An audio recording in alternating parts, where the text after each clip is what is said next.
All right, today we have a special episode for you guys. We're going to be counting down our top 5 GoPro moments.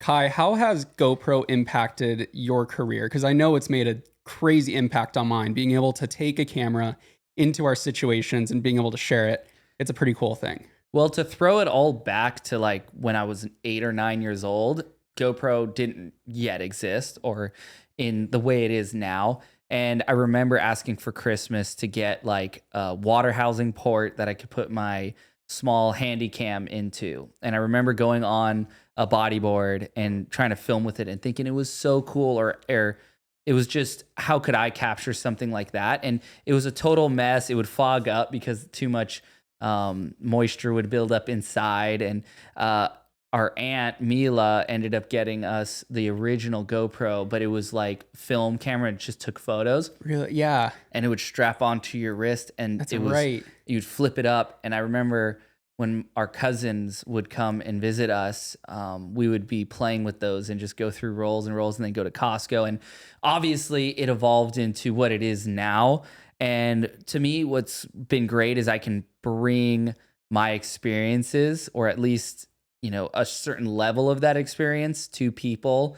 Because there are some times where if you don't get it on film or on the camera, no one would believe it. 100%. And the GoPro has been able to handle and withstand some of the heaviest places I've ever been. And we're going to go into it with our top fives. And obviously, I think if you know me, one of the top 5 moments I probably ever had was at Nazareth getting caught inside, but holding the GoPro. Yeah. So that's obviously in there. And I think the GoPro just sort of opened up a whole new world for action sports athletes, especially when maybe you're not paying a couple $100s to a filmer every single day. You can kind of go capture it yourself. And now with the new 360 camera that they just dropped, the Max 2, you got the slow-mo with the 360. Yeah, insane. Now you can kind of capture everything at once, and that's slowly becoming my favorite camera because you don't have to worry about positioning or anything. Yeah, you're going to capture all the action, but sick. Well, let's get into it.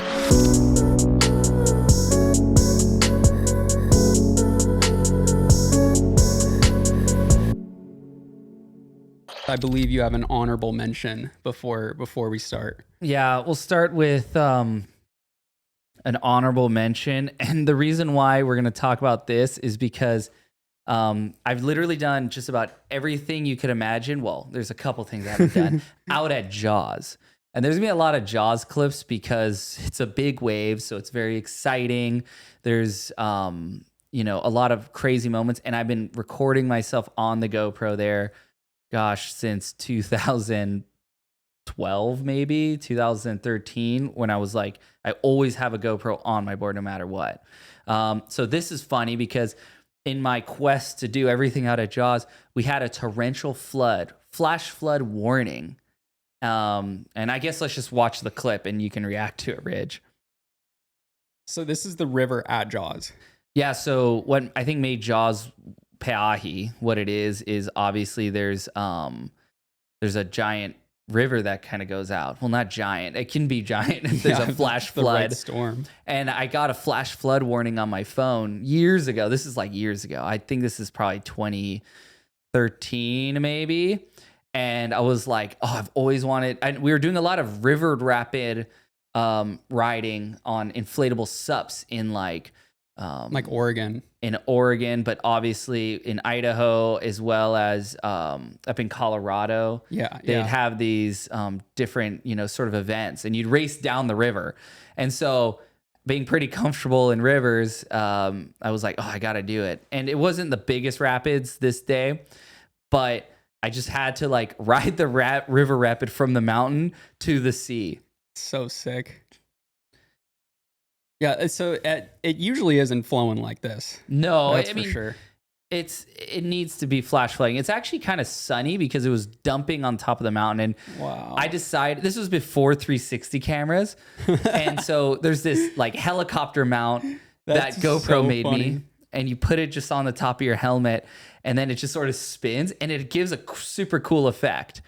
And so it was just like a good way of being able to capture what was happening because no one was there with me. And I think the most satisfying part was just like coming out to the ocean and riding out into the ocean from the river. Well, there's a full waterfall right there. This is like deep in there. Yeah, I hiked up the What? river as far as I could. I don't even know how long it took. It probably took like 40 minutes to hike up the river. And then, there was like these little rapid sections, and there was like, as soon as I got to a waterfall, I couldn't go any further. I think if I had like someone with me, I would have probably tried to send it off the top of it. Yeah. But there was a lot of exposed rocks because it's not a river that runs a ton. Yeah, and there's probably some animals and some wood and crazy things that are in the rapids too, if it's like a flash flood, I'd imagine. Yeah, certainly. And so it was like the best part, of course, was just navigating it and coming out into to the end. So that's an honorable mention because I think it's just so strange. Yeah, it's so off the wall. And no one would expect that's what you could do at Jaws. And so what else could we do out at Jaws? There's a long list of things to still do. I don't know if I've ever heard of anybody even like river rafting at all in Hawaii, or at least on Maui. Well, I don't know if anyone's ever gone down Definitely not Jaws. or I mean, typically these flash floods can be extremely dangerous, and people often die. And it's not so much drowning. I think it's impact with rocks. Most of the flash floods that are gnarly are out towards East Maui, Hana and stuff. And, we're still on the North Shore here. And I think it can get horrible. But on this particular day, it was, just right to at least experience and do it. Yeah, that's sick. Yeah, but you see the reveal right there. Oh my gosh. And yeah, there's the blue ocean from brown water. That'd be crazy if it was like a big swell that day too. Oh, I was hoping it was a big one because you could like go down out through the waves, and then you have to catch one wave on the inflatable. Yeah, that'd be sick. All right, let's look at, we'll switch it up and go over to my number 5. So this was from a trip that I did with GoPro actually for their Crater Summit a couple years ago. And our friend Luke, crazy FPV drone pilot, he got this shot of me getting barreled at Cloudbreak. And I kid you not, this camera was basically in the barrel with me. Like, it may not look like it right there, but these things have such a wide field of view that I was in the barrel, and it literally, like, look, you'll see it here from my POV. Oh yeah, so oh my goodness. Yeah, look at that right thing. there. It's crazy. I was in this barrel looking at this camera like 5 feet from me, and I'm like, what is happening right now? Like, look at that. Oh my God. It's like almost in the barrel with you. Yeah, that was such an unbelievable moment. Like, we talked about doing it before. He's like, I think I can get really close to you in the barrel. And I'm like, okay, well, I'm gonna have to get the wave first and perform on it. And you're gonna have to have the timing right where you're not switching batteries. And it all just came together for that shot. And I think like we won some type of award at the Crater Summit for like the best shot or something. So it was a cool moment. That would have been for sure the best shot one of the best FPV surfing shots, because half the time the GoPros make the waves do look a little bit smaller because you lose a sensation of speed.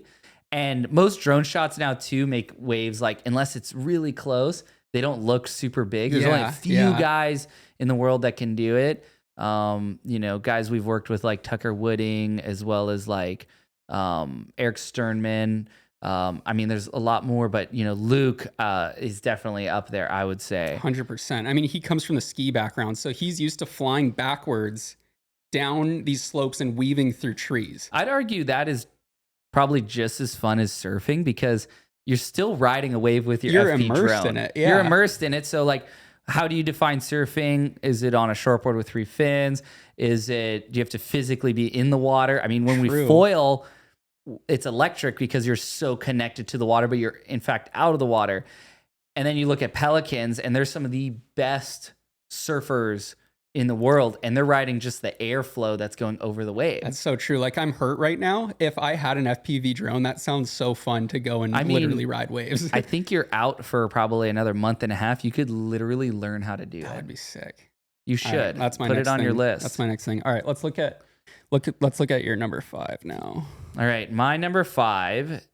Ooh, yes. This is probably should be up higher in the list, but it's from 2017, so it's a long time ago. This is out of Jaws 2017 Piahi Challenge, back when we had a contest there with the WSL. And this is rule number 1. Never paddle for a wave at Jaws and not go, because there might be a bigger one behind it. Oh my gosh.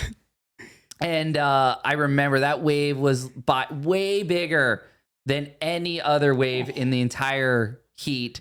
I think this was the final.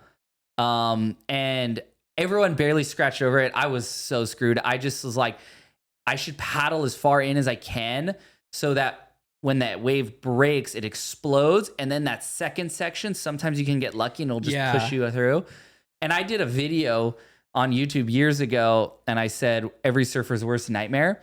And so many people in the comments were like, it's a shark, it's not a big wave. And I'm like, I feel like if you had both options and you're at Jaws and a 50-foot wave is about to land square on your head at the peak, most surfers would rather maybe be in the water with a shark. I think I would. Yeah. And me too. It sounds crazy, but there's something about a wave that big coming at you. It just seems like for sure you're for sure going to get destroyed and attacked. Whereas a shark, and in my experience with sharks, is just because you see a shark doesn't mean it's going to attack you. If you're going to get attacked by a shark, you're probably not going to see it.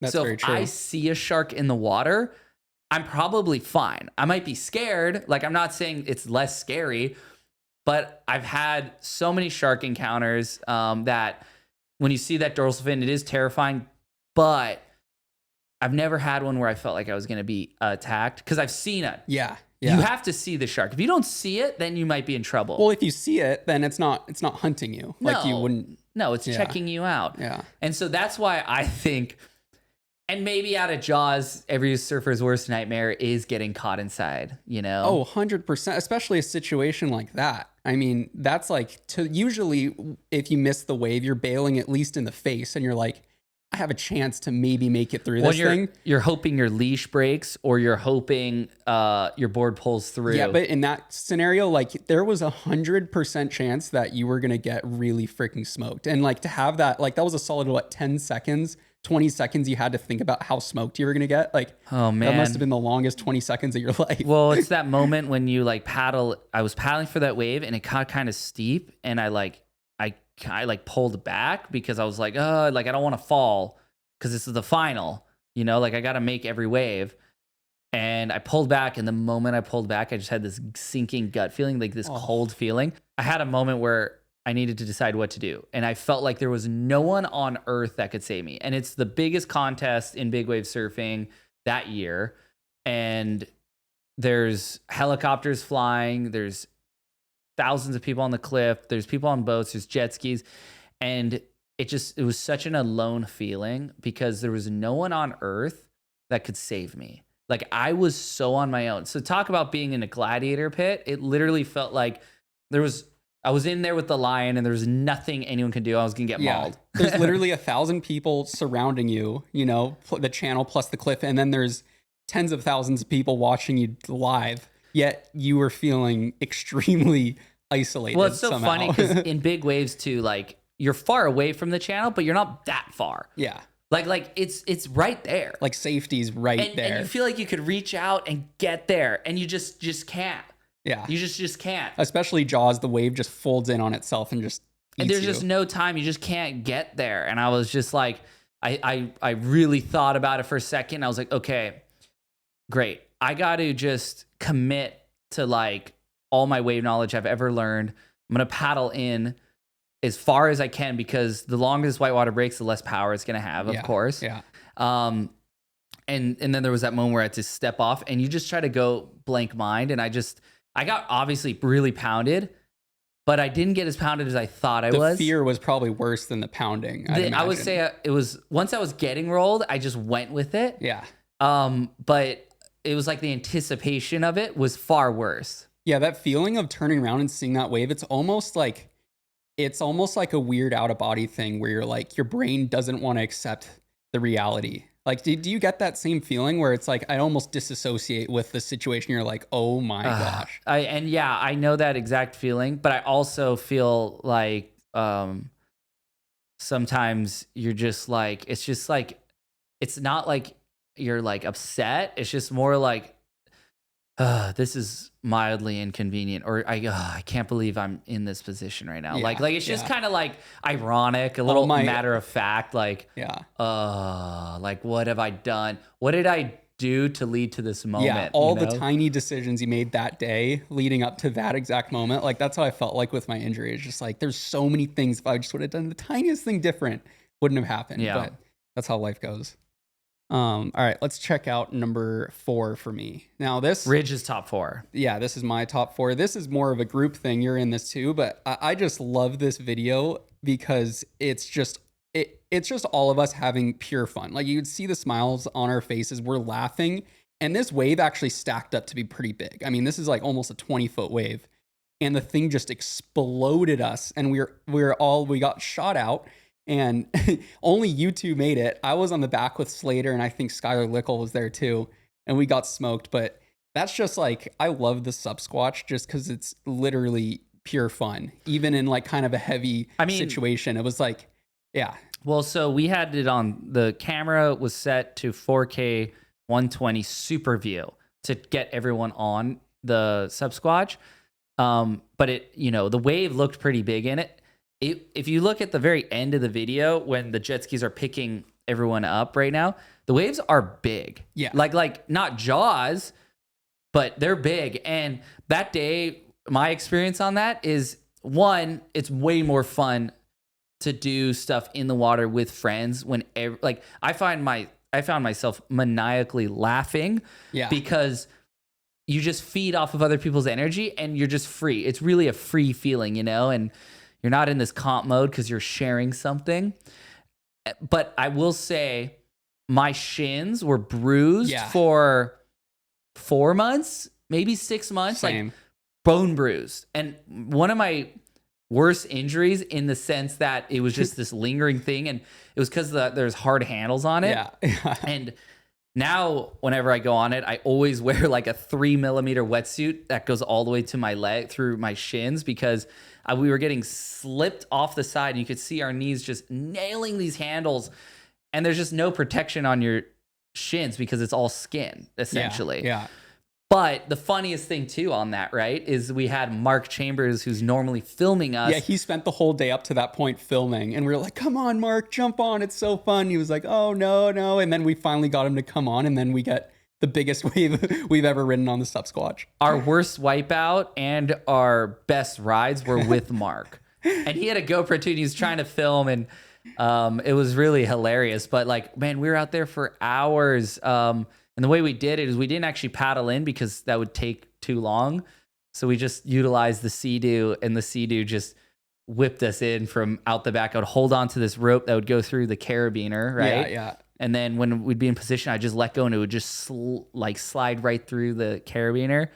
And then we'd get a wave and typically would not make it all the way in. Yeah. But it was literally like, it didn't feel like so much like surfing, but it was almost like an amusement park ride. Cause like you would get super pounded, but it would be so enjoyable because what I realized with normal surfing, when you get pounded, like you're using a lot of energy. You're paddling in, you're using your legs when you're standing up. When you get pounded, you have like no air because of that. But here you're like, you don't have to do anything. And you just have all the air, and you could really just like, I was dying laughing underwater, like getting smoked by these 20-foot waves. Cause I just know Mark or Slater or you is just getting smoked right next to me. It's just like, it was such good times actually. That is good times. And I didn't tell everyone out there, but when I kind of got, Ola and everyone on the ski, and I was like, this is the first test to go to Jaws. Yeah. It's like, let's go to the outer reef first, just like we did when we were kids, to warm up before going to the big spot.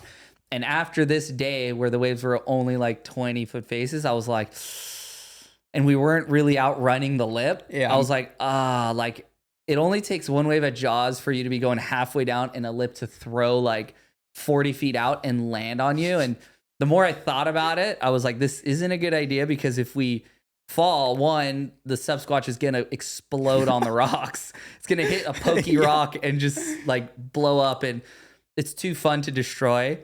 Also, you'd have to be like looking behind you the whole time because if the lip's coming down, you'd have to just jump. Yeah. You don't want Otherwise, to you would be die. in between the lip and the sub squatch. You'd get. I think you'd get squashed. tacoed. Yeah. I think what would happen is the wave would taco you, and like a fly trap just go snap. Yeah, maybe a bigger outer reef day. I think we could push. I think we could work our way up to it, and there is the perfect Jaws day that's not 100 feet. Yeah.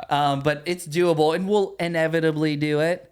But as of right now, it's not on my top 5. Yeah, I don't think either. That is good. No, good for that. mine. Oh yeah. Okay, let's check out Kai number 4. So this is, I would say, a successful ride, and this is actually, gosh, this isn't that much later. It's 2018 January. I got a bunch of magic boards that I'd been working with from Keith Tabul, KT. Really worked hard to make these boards just insane. And this particular day, I think I was really, willing to try and surf really good, if that makes sense. Just push it, yeah. Like push it because, in full confidence. Yeah. Because it's all about confidence, honestly, in big waves. Obviously, you have to have some skill, but it's you 100% confidence. You're gonna make most stuff. And this was still to this day my biggest airdrop of my entire life. Jeez. And when I was flying through the air, I was like, this is bad. But I looked at, I really leaned on my windsurfing and the aerials that we've practiced for so many years, hitting the lip. And it's not like a surfing area where you kind of go up and back down in transition. It's almost off the lip to the flats. And I just pretended like I was windsurfing. I didn't have anything in my hand, but I really felt like I was like riding the board like a windsurfer. So having that familiarity was the reason why I made this, because I never gave up. I was like, I'm going to land it. I'm going to land it. And when that tail tapped down, the board has such a large wetted surface area, and this was a 9.4 by 21 inches wide, that it slowed down, and I almost went over the handlebars, but I used my hands like stand-up paddling. And in stand-up paddling, you'd always use your paddle to catch you. It's like a crutch. Because of the density of the water at speed, you can lean on it, and it's like literally leaning onto a branch or just anything, like holding onto a pole. So I like used my hands like they were my sup paddles, and it kind of bounced me back up. And I remember it was like full yoga move because my head was like between my knees at one point, or it felt like it. And it's interesting because when you have those kind of waves, like, yes, it bred a ton of confidence, but it also takes it away because you're like, I don't know if I could do that again. Like, I shouldn't have gotten away with that. Like I don't know if I want to like try to make that again. Yeah. Like, I think that's a one and done maybe. Yeah. But this was actually the first or maybe second wave when I paddled out, and it's not on the GoPro, but Trevor Carlson, who's been an active big wave surfer for a long time, last 10 years, every swell everywhere, maybe longer, 15. He was getting caught inside on the inside. There's a crazy photo, right, of him in the inside, and then you're airdropping like 30 feet in front of him. Yeah, I'm like in the air. Fred Pompemeyer took the shot from across, and you could just see him bailing. And it was actually nice that he was there because I didn't see him in the air, but it gives perspective to the wave. And then Richard Hallman got another great shot front on facing from the channel. But with the GoPro, I was so glad to have it because rarely do like straight drops look that cool. But because the board went flat and was like facing the wave, you could kind of see the height and the force of it. And I remember our friend we grew up with, Joe Marco Maffini, was out there, and I remember paddling for that wave like very confidently. And he's like, oh my God, you're going to go for that? Because it was very west, and it was ledging and long interval. And it was a terrible paddle day because it was really windy already. And this is like at 7 a.m. Yeah. And I remember hearing him say that. And in my head, I was like, I can't pull back now. Yeah, you have to. Because I gotta go. like, I'm showing such confidence. I would feel like a weakling if I didn't go. And so I just went. And then I airdropped into it and landed. And after that, obviously confidence was high. And then I ended up getting like a really good barrel. And I would say in the span of like 30 minutes, I got that wave and the barrel. And I thought, gosh, if I did that in the contest, I would have won the contest. Yeah. Oh man. Yeah, that barrel shot was crazy too. I would be sick to see the other point of view too, because that looked like it was a crazy, like tall, long barrel. Yeah, and it was just so comfortable, and I like rolled into that one. It was easy, it was smooth. It was the second wave of the set, and I just put two harms in, and I just felt like I was controlling my speed. And a lot of times with big wave paddle barrels, you're kind of getting in late, and you're trying to pump, and you're like, oh my gosh, I'm not gonna make it. I'm not gonna make it. I made it. Yeah. You know what I mean? Yeah. And in this case, it was like, oh, it's doing it all for me. Yeah, you just got to stand there. And instead of just standing there, I was like, I can get deeper, and I could just like hold myself to this wall. And oh, the barrel's starting to actually get smaller down the reef. I can let go and come out. Yeah. And so those are the most fun and easiest. Obviously, the rides of your life are the ones you don't think you're gonna make. I want a fun and easy one. I don't know. I would say 9 out of the 10 attempts I'll make, I would love them easy, and then you just want that one that's like Psycho. on the edge. Yeah. And I love the usually I feel like the board angle isn't a very popular angle nowadays. It was when maybe in the early years of GoPro, but for big waves, since the board is so long and the barrel's so big, it makes it look like you're in a cathedral. Like it gives really good scale to the barrels versus Totally. it's almost like the POV shot, like your angle almost doesn't do it justice in those situations. Yeah, it's funny because like unless you're not gonna make a barrel in big waves, it's really hard to have a POV in your mouth because the barrel's so wide that you're definitely in the barrel, but the lens can't reach to the lip and it can't get out wide enough. It's just not wide enough. So you just look at the clips, and I've done a lot of POV attempts, and I'm like, it doesn't even look like I'm in the tube. Yeah. You know? And then and so yeah, the board mount, it's the reason why we do it is honestly it's the easiest. It's the most secure. You're not gonna break your teeth out. You don't have to hold anything. The board's long enough for sure. The wave is tall enough, it doesn't look small. And once you pair that with like land footage, it's just really cool to have two different perspectives. Yeah, 100%. I mean, I love those shots. Every time, I haven't tried doing that yet, but every time you get one, it's like, geez, that's just seeing how thick the lip is too, because the lip is literally blue because there's so much water. Like that's a crazy thing. Yeah, you it's don't not see like in other clear. waves. It's like literally like as blue as my boards. Yeah, it's insane. All right, what are we on? Ridge number 3. Let's check this out. And actually, we just talked about this one in our last podcast, so we don't have to go crazy in depth, but I mean, I couldn't not add it because it's one of my favorite like moments ever. Want to know what my favorite part of this clip is? Yeah. Is that no one would know it's you because you're riding my board. So you could see the nose of my blue board. And I was like, I could just pass that as me. Yeah. Oh my gosh. Except you have your Apple Watch, and I always wear a Tag Heuer. Yeah, so. That's how you know. But yeah, so this was, I mean, just to recap it, I broke all my boards this day. We're at what, as far as we know, an undiscovered wave in El Salvador. And you lent me your board, and I was having such a shocker up to that point that, you know, to get this wave like meant so much to me in the moment because I thought I was going to go this whole day without catching a good wave. And it was like, this is an opportunity of a lifetime. You know, we're the first ones here. So yeah, I was really grateful to you for, you know, giving me your board and being patient and trying to get me a good one. And then you got the jet ski angle too, which I love this one because you could see just how deep I was in it. I feel like how with it ran. The GoPro, it's like, it's so nice to have multiple perspectives, which just in general, because I mean, I think the reason why we film ourselves in the water and you like getting filmed is it's not so much like, yes, I got a clip to post, but I like going back and like reliving that moment so much. Yeah. It's like riding the wave again. And when we were looking for our top 5, I was going through my GoPro drives and I had so many clips from all the way back, like years ago, like 2010 on. It was just like, it felt like I was back there. The memories came flooding. I'm like, oh, I didn't remember that. Oh yeah, that's so cool. So like, some of the most memorable moments in my life in the water, if I get it on the GoPro, I can just relive it. Yeah. And I can bring myself there. And I find so much more enjoyment flicking through that than necessarily just brain rot onto social media. Yeah, right. But yeah, that trip, it was a 10 out of 10. I think that wave was 10 out of 10. The clip you got was insane. I was glad to get the backup clip because it shows how big the wave was.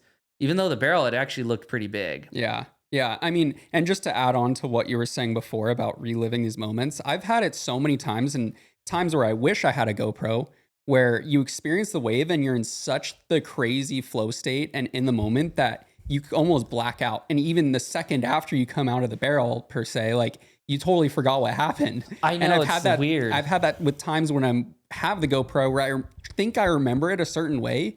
And then I see the footage. I'm like, oh yeah, that's what happened. Like if I didn't have the GoPro, I would go my entire life remembering it wrong in a sense. It's true. Sometimes you need like a little, like if you can see a clip of some kind, and if it's a GoPro, it like it just brings you back to the real moment. But I try to now, if I know something cool is gonna happen, I try to always just have a GoPro in my wetsuit or in my pocket, and they're really not that heavy. Or just keep it on the board, and if something's happening, I can turn it on. But if I don't use it the whole session, whatever. But if I use it, then I get a sick clip, and it's just like it's more for the memories. This is kind of the modern day journaling or diary in a way because I have my drives all very organized, and it's just so easy to go like, oh, on this date in 2018. Oh, okay. That next folder says I was out at Jaws and I got concussed. Yeah. Ooh, what's that? Yeah. And then it goes, okay, it was the board mount. Okay. Boom, and, Yeah. and then, oh, what's highlighted red is the one, you know? Yeah. It's going to be crazy. Like in 30 years, you're going to look back and be like, oh my God, I've 30 to 40 years of literal memories to look back on. Like no one can say that, Totally. from, the previous generations. So I think that's like a super special thing. So Press spacebar. Let's check out Kai's number 3 here.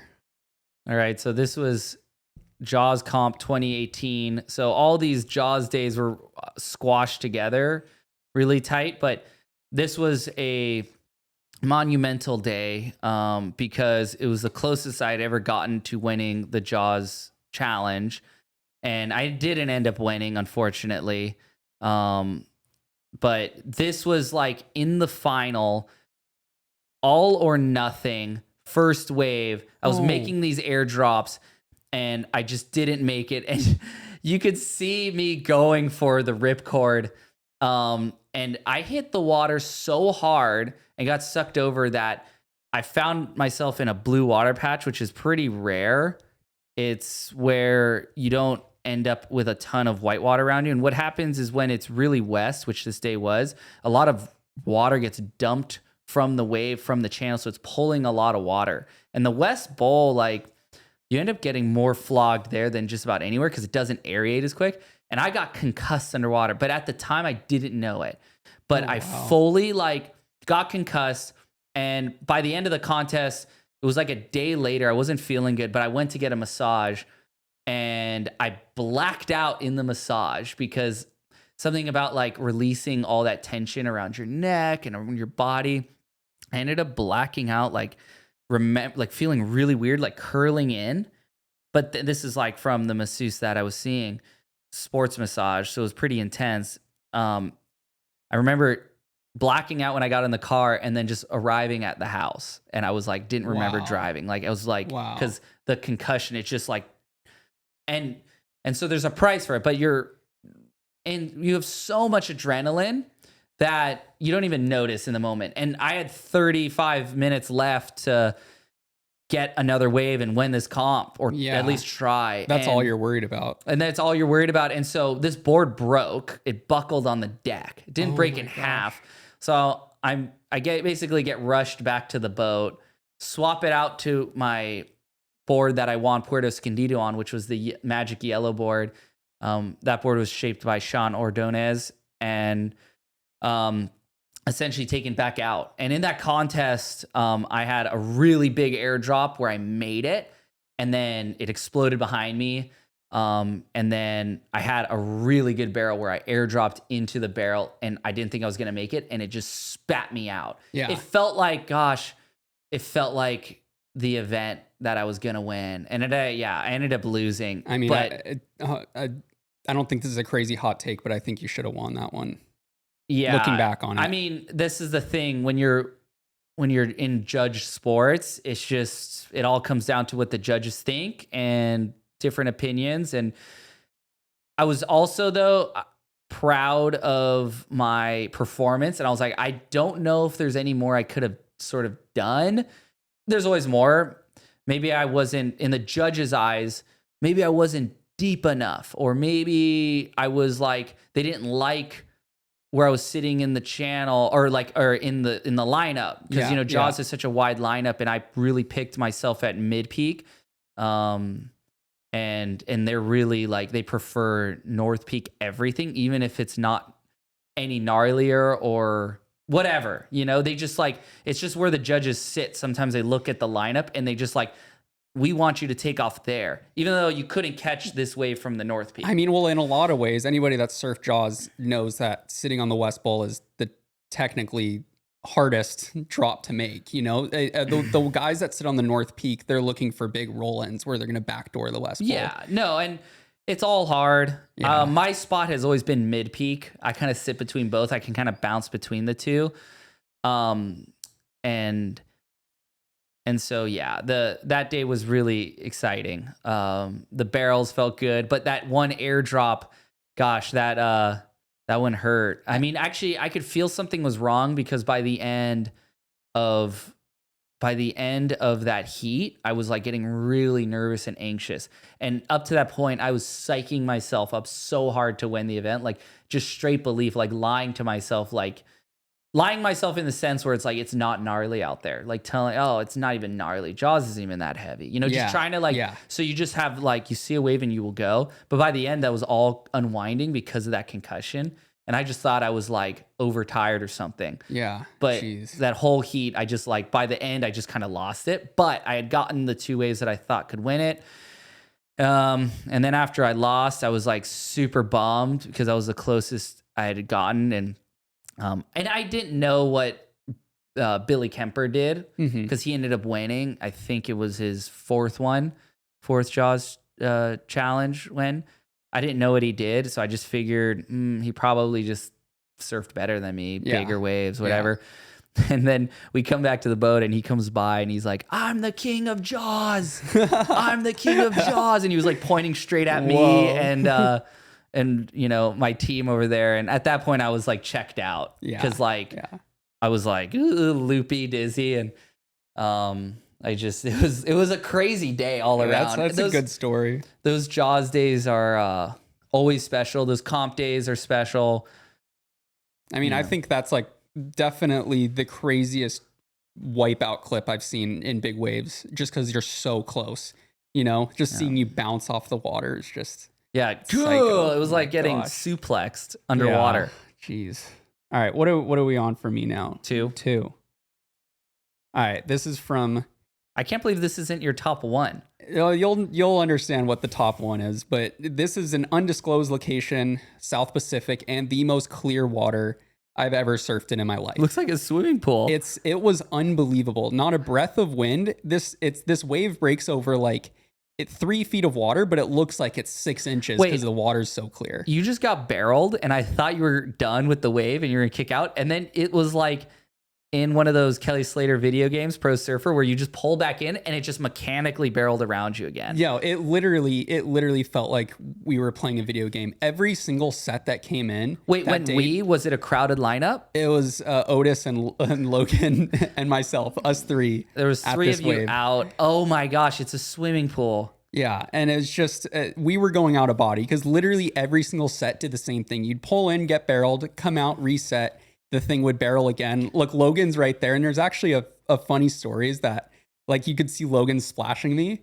So we were running like priority because there's only 3 of us, right? And we all wanted these sets like that. Too bad that there's not another angle of it, but that wave is like double overhead. It looks smaller because it's, you know, it's just so perfect. And you guys, this is another case where no one else is filming. No one would believe you if you told them what you ended up at, where you were, whatever, what you did. Yeah. And the GoPro came in clutch, because it's like look at what we found, look at what we did. And it's just three of you guys, three best friends just getting tubed. I know. Yeah. I was so like Logan and Otis were like, oh no, we're not going to bring the GoPros. And I'm like, are you guys crazy? I would always yeah. bring the GoPro. Yeah. Cause I think it like wasn't that good when we first got out there, and we ended up surfing for like 6 hours, and it just got better and better. But it was so funny because we were doing priority, and that was probably like one of the bigger waves that had come in, and Logan had been waiting for a while. And the wave before looked like a fun one, but it was more of a turn wave. And I just like baited Logan into it. As I just think in the back of my head, I was like, I think there's gonna be a bigger one. And I was second prio. Poor Logan. And he went on the first For one. those that don't know, Logan is Ridge's roommate, so yeah, it's like, he's it's fine. one of my best friends. And then he kicked out of his wave. He probably had a fun wave, but he just saw me going through that thing, and it was just a funny situation. But again, like what you said, that was a situation where if I didn't have the GoPro, that whole session would have been a blur. I wouldn't have been able to even remember that wave, because it was just so much overload of perfection. I don't know. At the end of the day, like, as much as I love riding big waves, and you're in this coliseum and it's just this intensity, and there's no more euphoric feeling than that moment you come in. The dream is what you guys were surfing here. It doesn't have to be, very big. It could literally be, well, in this case, there were decent sized waves. It was like solid 6 feet. But you're just with your friends, and it's just a machine, and it's like one of God's glorious wonders of the earth. Literally, heaven must look exactly like that. You pray heaven looks like that. I know. That's as good as it gets. I would not change a single thing about that wave. And also too, I think you could kind of see it in the beginning. But there's these like islands on this atoll, little mini islands, sand, the biggest shells you've ever seen.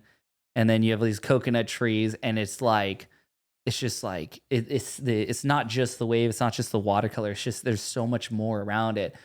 When I got to go there, not on this trip with you, I remember the ocean is teeming with so much life because there's no commercial fishing allowed, or at least at the time. And so if you splash the water, mahi-mahis would start jumping.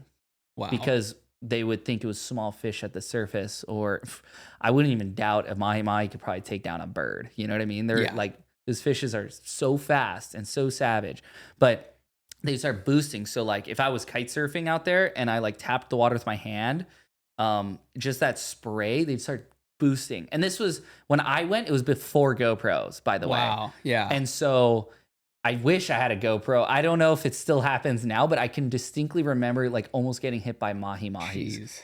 And so that's what makes this place also the most magical place on earth. It's untouched. And it's so, even if I said where this is, you'd have to know a very specific person to get there, and otherwise it's borderline impossible. You need a boat for sure. Even if you do take your own boat, there's no supplies. Yeah. There's no supplies in this area, so it's a pretty special place. And you'd be fishing and praying for rain. Yes, yeah, Which exactly. I don't know if it rains there that much. I don't know. It's like it does, but not in the good surf season. Yeah. Okay, let's see what your number 2 is. Is it my 2 or 3? It's 2. Number 2. Number 2. All right, walk us through this thing. Okay, so this is when I was on the Big Wave World Tour. This was 2017 at Puerto Escondido. And this contest was absolutely crazy. You could see I bailed my board, and Jamie Mitchell's taking the wave on the head. Poor guy. And this wave was like, the waves were really big. And I don't know if people believe it, but like when we ran these contests, there was waves that were like 40 to 50 foot faces, certain waves. Just dumping too. Yeah, not saying that I rode those particular ones, but like these days had waves that tall, like in Mexico. Like they were massive. And obviously this one, I broke my leash, the wave was so big. And then, one of the Mexican lifeguards was able to grab it and run it down, and I got picked up by the jet ski and got to grab it and go back out. But this contest was crazy because, and then there's Peter Mell, the all-time legend, giving me his leash, which honestly, I still have that leash today. Wow. I still have that leash. That's so sick. And he gave me his leash, but I was obviously trying to go as fast as I could to get back out. Yeah, wow. It was a thinner leash, that he used at Mavericks. And so it was less draggy. And I think that helped me in the end. But this whole contest was about like getting the biggest wave and packing it. And if you don't make it, you'd still get a score, not a high score, because not every wave was barreling. Or not barreling, but opening up. Yeah, it was rare to see somebody make a barrel that day, if I remember correctly. It was super closed out. Yeah, and Puerto's like that. It's a really, when it's really big, I mean, there's the ride of your life out there, but then there's also like only there's only like maybe one wave that's makeable in a set. And there might be sets with no makeable waves because it's either too fast, you're in the wrong position. The current out there is extremely strong. You have to wear a float suit, and I was obviously wearing inflation too, and it is so hot. You're sweating in it, but you're also so adrenaline. You're like, oh, like, yeah.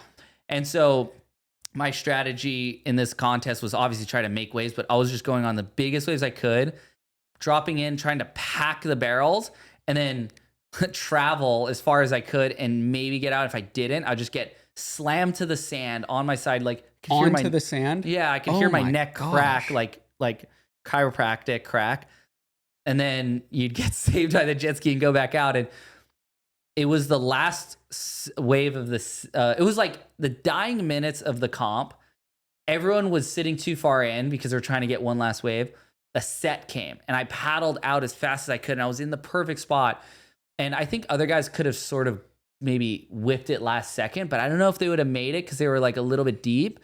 But I was going no matter what because I was like in the spot, and I dropped in and I pulled in, and I knew I was gonna make it. It was like the one wave, and I haven't felt like I've had this clutch of a moment in my.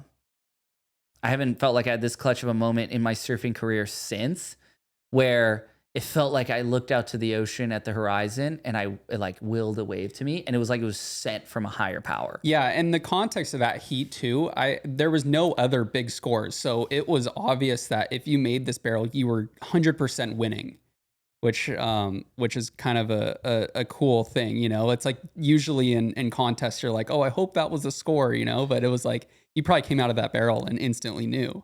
Well, yeah, I like right when I was pulling in, I stood straight up and I stood tall and I was like, oh my God. And then I put my hands out and I was like, I'm gonna make this. And then I was like, oh no, it's gonna clamp. So I like leaned against the wall and I was like trying to hug the wall. And then I was like, the funniest thing is by claiming it, I made it. Yeah. After watching the land footage, if I didn't claim it, I would have gotten lipped in the head.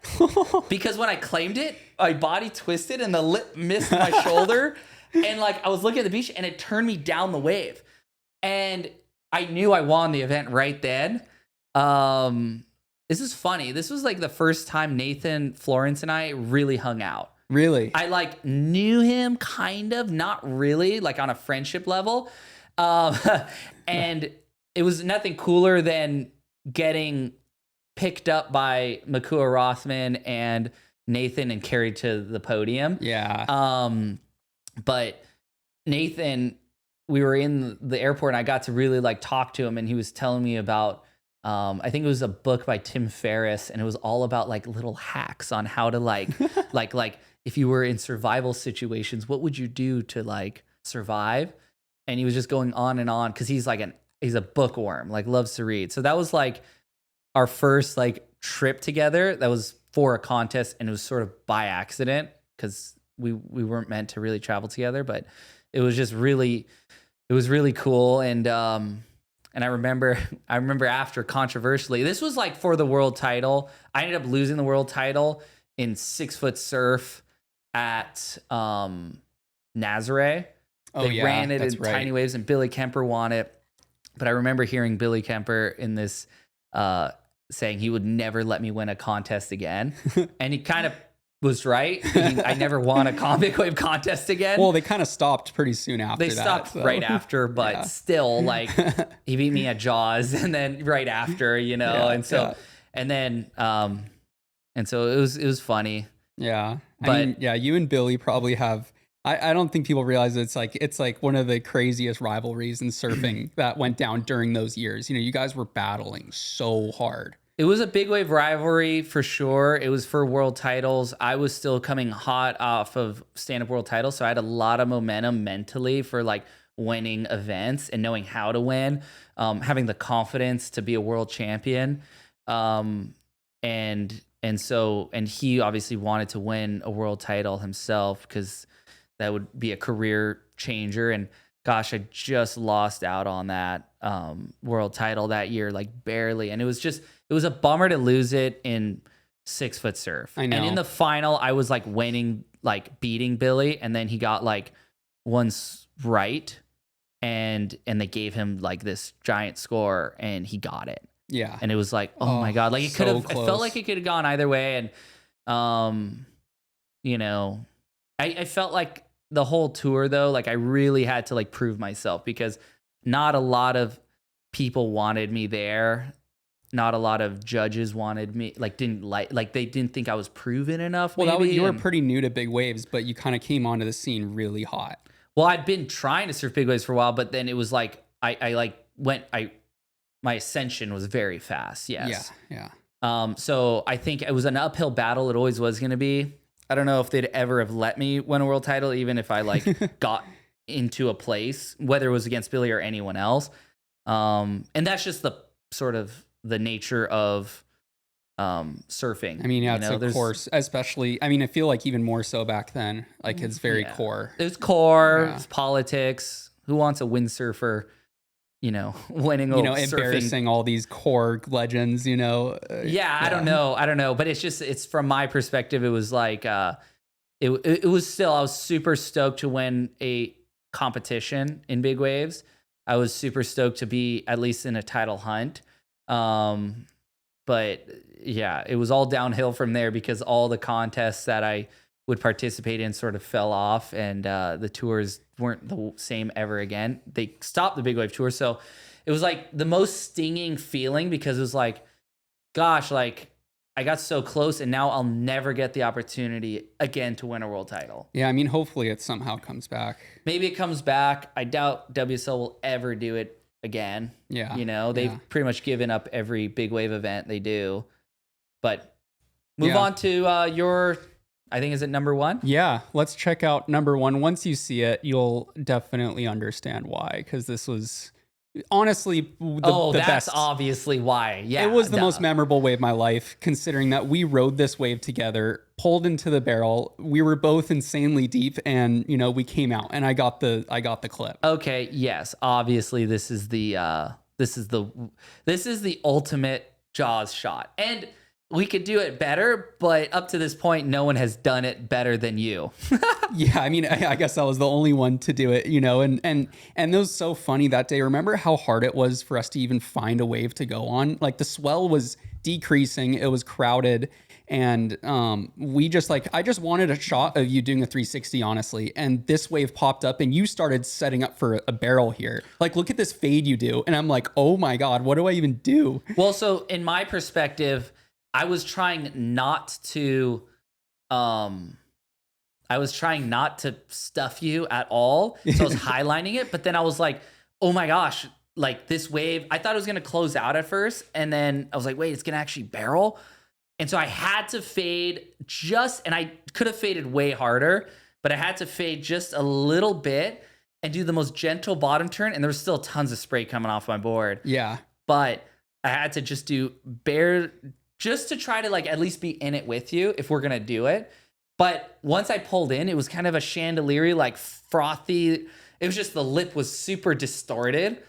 And in my mind, I was like, oh no, the ridge is gone. He's done. There's no way he's making it. And you could see, this was my genuine surprise when we came out and I looked back and I saw you and I claimed it. It wasn't like, yeah, we did it. It was more like, oh my gosh, you didn't fall. And for me, every fall in big waves is critical. Even if we know we can survive it, we've been there, done that. It's like a relief when like you make it and when someone else makes it. And so that wave, from my perspective, was probably one of the coolest GoPro clips I've ever been a part of, only because I literally didn't think you were going to make it. And, in the eye of the storm, you kept the camera straight and still. Yeah. And somehow it didn't get water drops all over the lens, and you pulled it off, and I was like, okay, I think we're not going to do any better than that ever, or at least today. Yeah. And I can definitely say, without having the GoPro, say we're just both in that same position, there's no way I would have sent it into that barrel. Would you have straightened out or kicked out? 100%. Because from my perspective, I mean, you saw it, like that wave was starting off very almondy and was not a clear. It wasn't like one of those ones where you're like, oh, this is 100% going to open up. Like I thought, you know, in that moment, I was like, I'm going to get smoked 100%. And if I didn't have the GoPro, I would have probably like kind of cut my losses and been like, okay, I'm just going to straighten out, get exploded by the whitewater. But I was just like in that decision point where that lip was coming down and you were starting to pull in. I was like, honestly, like I have this GoPro. I may never get an opportunity like this to bring it inside of a barrel and shoot somebody in the barrel. So even if I get a couple frames of footage, this is going to be sick. And then I pulled in and we just kept traveling through it and it opened up and it let us out, you know? It's just like, it was crazy. The best waves are the ones you don't think you're going to make. And that was one you did not think you were going to make. 100%. I was questioning if I was going to make it, to be honest. I was like, oh, I don't know if I'm gonna like, and I was like kind of closing my eyes. I punched through it. Maybe by me punching through it, like it opened it up a little. The way. I don't know. No, I like literally hit the lip on the way out, and that's why it was like stunning that you made it. Yeah. That's without a doubt my top moment for sure. But let's see what yours is. Well, I think it goes without saying my top moment with a GoPro is probably getting super smoked at Nazare, and you know.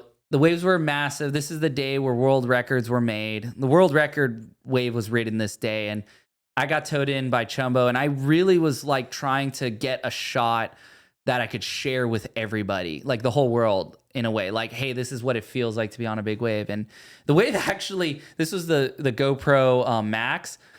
The wave actually looks big on a GoPro. Yeah. Which goes, you know, it goes to say that the waves were actually very big that day. But I remember like I did everything right on this wave. I went pretty much across the wave down. The shadow never really caught me, but it exploded so hard outward that it just ate me. Yeah. And when you look at the land footage, I'm like in a perfect spot. So it was just really weird. And I didn't actually get too pounded by this wave. Like I came up pretty quick, pulled my vest, obviously. Now I'm looking around for Chumbo and he just blows past me. He just didn't see you. He didn't see me. It's obviously really big, so it's really critical. So he knew I was there. So he knew that I was there. I started yelling. Most people in the video that I posted on YouTube years ago thought I was panicking, but I was just trying to let him know I was out here. Yeah. So he knew where I was, because otherwise, you know, he thinks I'm dead. Right. And he's like looking somewhere else and I'm just getting flogged. The playing field is so big, you could literally be anywhere in that situation. The playing field at Nazare is like 5 football fields and the current's going every single direction. And in this case, I was at second peak. And I remember, so we do have whistles for people that are wondering, why didn't you use a whistle? We have a whistle. It's up here, but you're looking at the wave. You're looking at Chumbo, you're processing it all. And you have a GoPro. And I have a GoPro in my hand. And the quickest way to get his attention isn't blowing all my air out.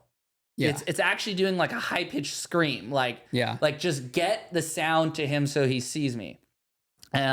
He realized he passed me. And so then at that point, you could see I take a big gulp of air. I basically go... And that's when this wave rocked me. The second one. The second one rocked me. Obviously pretty bad. But it was I think the third one was the worst. And so you only have a couple seconds and I'm like, okay, I got to like get my stuff together. I actually deflated my vest a little to get deeper underwater because it was so full. And I used pretty much almost every cartridge. We have 4 cartridges. I used like, I think 2 or 3 because I was like, would rather not bear the initial impact, just get under it and then use it. I was like, this is when you use it. Yeah. And so the funniest thing is I had like a homemade pole that was really like the right length and it was really strong. But all the screws, the waves was so powerful. I was death gripping it to my chest because I thought the footage I'm getting right now is... You don't ever try to get this footage. It's just by chance. And you're never going to retry to do this. It may never get an opportunity because when are you going to always be holding the GoPro? And you can see my hand is scooting higher and higher up the GoPro mount because all the screws are loosening and it's getting wobbly. Wow. And I'm trying to hold it together. And oh my gosh. And so I'm underwater holding it and getting absolutely thrashed. Like sent so deep, my ears are popping and I'm just holding it to my chest. I've lost GoPros before. I'm like, I'm not going to lose it. I'm not going to lose it. I'm like starting to gulp underwater, like gurgle. And it was, I think after the fourth wave, Sebastian Steutner, who rode the world record wave this day, picked me up. So that was pretty cool. And this was towards the end of the day. I already got some really big waves and it was a great session. And you could see how happy I was when the jet ski was coming after me. I was like, yes, come get me. I'm like, yes, get me. And at this point too, though, it was over regardless. If no one picked me up, you were on it was shore fine. almost, like the whitewater had gotten small. I had absolutely gotten obliterated. And now it was about just going back out, trying to go back out on the biggest day, the biggest day ever. And so it was rad that Sebastian wasn't on our team, but he saw a situation happening and all my teammates like Lucas and we were with Pedro Scooby and Carlos Brule, they all attempted to come in, but it was just so gnarly they missed me. Yeah. Which happens. Yeah. And it's not a fault of theirs. It's just the consequences of big wave riding. So Sebastian was able to drop what he was doing and he was like, scoot me up. And it was pretty rad. That's awesome. Yeah. I was on the cliff that day and I can definitely say that was like probably the only time where I was like genuinely worried about your safety. Because it was like you fell in the first one. I was like, okay, that was kind of gnarly, but he's going to be just fine. Like you kind of were off to the side a bit. And then these waves, like somehow you were getting so unlucky. They just kept apexing directly on your head and you'd get blasted in.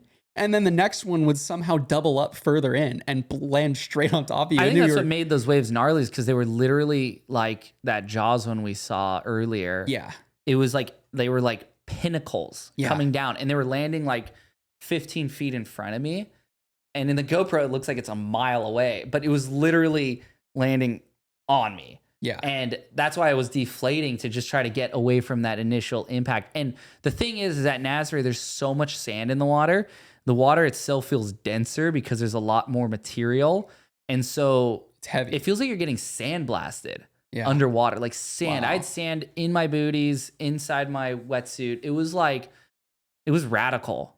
Yeah. I mean, I've never seen like I mean, it was amazing you were able to catch it all on GoPro and it's one continuous clip that goes for however long, like 3 minutes of just torture. Yeah. Never seen anything like that. It's funny because like if it's 3 or 4 minutes, it literally felt like 25. It felt so long. Like if you want to slow down time and have more life, just do something that is super scary that well, in this case I could have drowned, but do something that you're not going to die and life's going to feel super agonizingly slow. Yeah. Jeez. I don't know. That's a very obvious number one too, because that was just a psycho clip. The craziest thing too is those were genuinely big waves, but there were waves that day that were way bigger.